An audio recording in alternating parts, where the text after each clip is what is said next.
சாய்பாபா 1854 தனது 16வது வயதில் ஷீரடிக்கு வருகை புரிந்தார். ஆனால் சில தினங்களில் அவர் அங்கிருந்து கிளம்பிச் சென்றார். அவர் எங்கு சென்றார் என்பதை யாரும் அறியவில்லை. சில ஆண்டுகள் கழித்து ஒரு திருமண கோஷ்டியுடன் மீண்டும் ஷீரடிக்கு வந்தார். பாபாவின் ஒளி பொருந்திய தோற்றத்தை கண்ட மகள்சாபதி எனும் பூசாரி அவரை சாயி என்று அழைத்தார். சாயி என்றால் பாரசீகத்தில் சுவாமி என்று பொருள். பாபா என்பது ஹிந்தியில் அப்பா என்று பொருள். இரண்டும் இணைந்து சாய்பாபா என்ற திருப்பெயரை அவருக்கு நிலைத்துவிட்டது. சாய்பாபா ஷீரடியிலேயே தங்கிவிட தீர்மானித்தார். ஷீரடியில் பழமையான மசூதி ஒன்று இருந்தது. அதன் அருகிலுள்ள வேப்ப மரத்தின் அடியில் பாபா அமர்ந்தார். பாபா அமர்ந்திருந்த வேப்ப மரத்தின் இலைகளில் அதன் இயல்பான கசப்பு சுவை மாறியது. ஷீரடி மக்கள் பாபாவிடம் நீங்கள் யார் என்று கேட்டார்கள். அதற்கு அவர், நானே அல்லாஹ், நானே சங்கரன், நானே ஸ்ரீகிருஷ்ணர், நானே அனுமன் என்று கூறினார். ஆமாம், அவர் இப்பூமியில் இறையம்சம் கொண்டவராகவே அவதரித்தார். ஒரு யோகியைப் போலவே வாழ்ந்த பாபா பிச்சை எடுத்தே தினமும் சாப்பிட்டார்.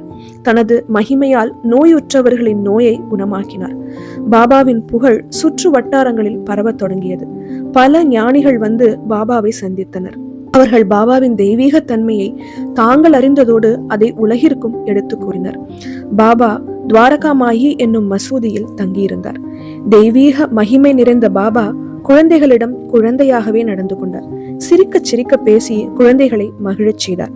பாபா பஜனைகளையும் பாடல்களையும் விரும்பினார். பக்தர்களிடம் பஜனைகளையும் பாடல்களையும் பாடும்படி உற்சாகமூட்டினார். சில வேளைகளில் பாடல்களுக்கு தக்கபடி பாபா நடனமாடினார்.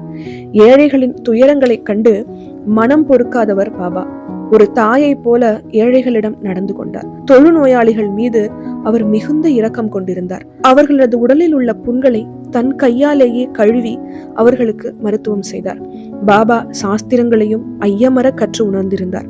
பகவத்கீதை, குரான் போன்றவற்றின் ஸ்லோகங்களுக்கு மிக அற்புதமான விளக்கங்கள் அளித்து பண்டிதர்களை கூட வியப்படைய செய்தார்.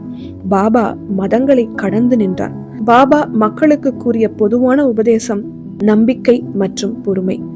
தன்னை நாடி வந்த நோயாளிகளுக்கெல்லாம் உதி எனும் சாம்பலையே பிரசாதமாக தந்து அவர்களின் நோய்களை நீக்கியவர் பாபா.